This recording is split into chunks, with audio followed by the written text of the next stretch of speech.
Hey, I'm Robert, Cook Saw Manufacturing.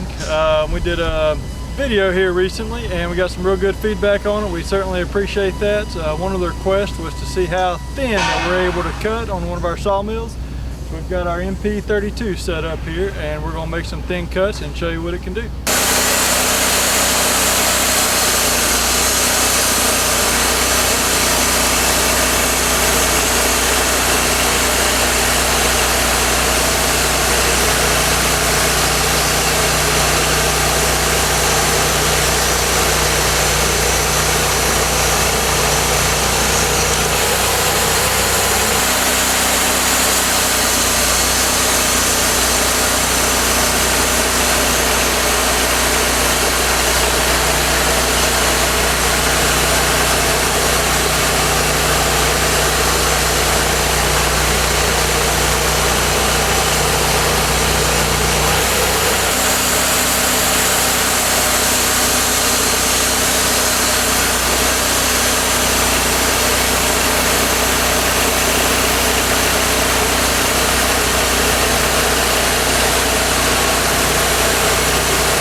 So we cut pretty thin with it. Grab these boards, roll them up. I don't know what you'd use this for, but we can make a full circle with this wood. That's about as thin as we can get.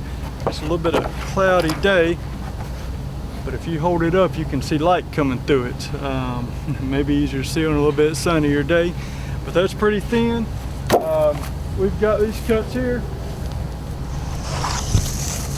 It's going to be a little bit thicker and I can consistently cut this. The little bit thinner cuts, I've really got to eyesight it. Scales won't allow me to get quite that thin.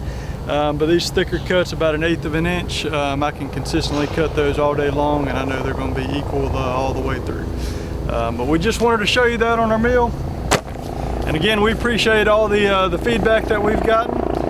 We're going to try to hit every one of y'all's requests. Just give us a little bit of time to work through that. And if you got any more suggestions, we'd be happy to try to get those videos put out. And if you would, like, subscribe, comment, and we sure appreciate it.